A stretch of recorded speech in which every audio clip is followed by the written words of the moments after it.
Sasa hii shikeli ya utbatu dakhila ndio wanasema sasa, wakajalia sasa wanazuoni sawa, wakaweka alama ya nukta sawa maalum kwa kila tabia. Tumeelewa vizuri? Kwa maana kwamba hapa kuna tabia sawa, hapa kuna tabia, hapa kuna tabia, hapa kuna tabia sawa. Na kurudisha nyuma kidogo hapa kwamba tabia ni 4 na msingi wake wa hizo tabia 4 ni nini? Ni nukta. Sisi tumeelewana vizuri? Kwa hiyo sasa hizi tabia wewe unazifahamu, wewe unanisikiliza na kunifuatilia unazifahamu sawa. Ni moto, udongo, moto, udongo, upepo, maji, unazifahamu. Sasa ndio wakasema sasa msingi wake si nukta. Kwa hiyo wakajalia sasa mashehe wakajalia nukta maalum kwa kila tabia.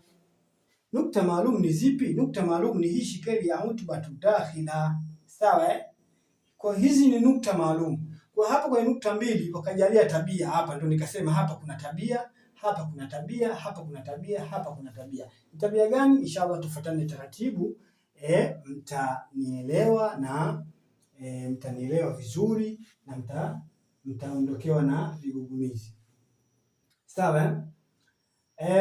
Anaendelea kusema shekhe, na inafahamika kwamba tabia ya moto sawa, na inafahamika kwamba tabia sawa, tabia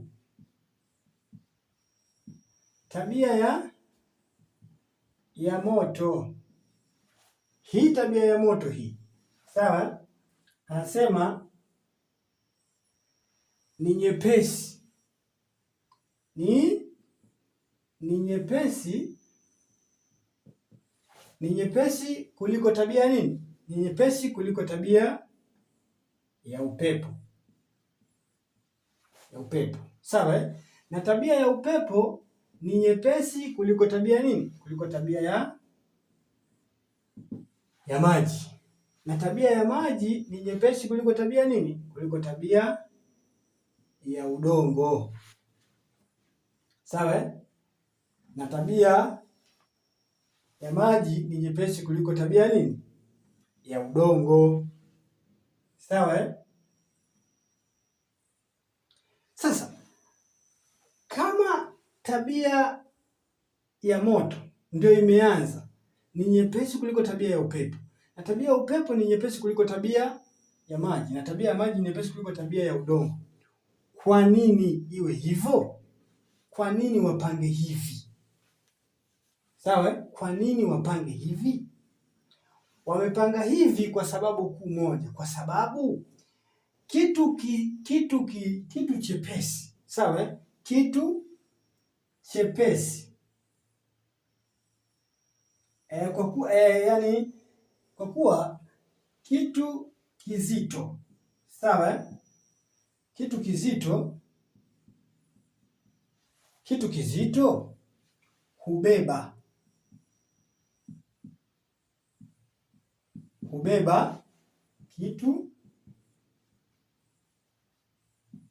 kitu chepesi.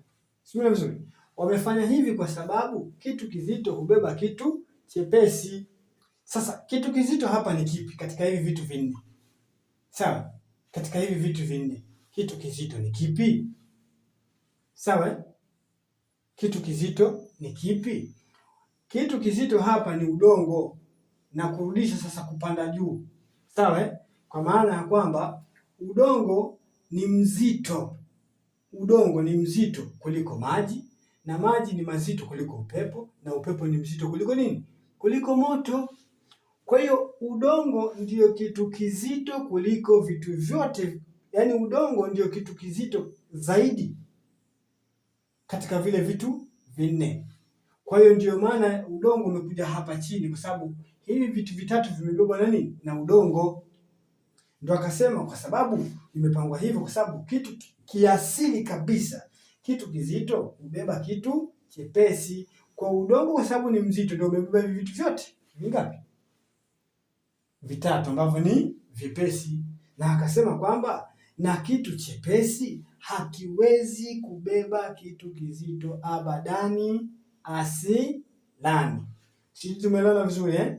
Abadani asilani.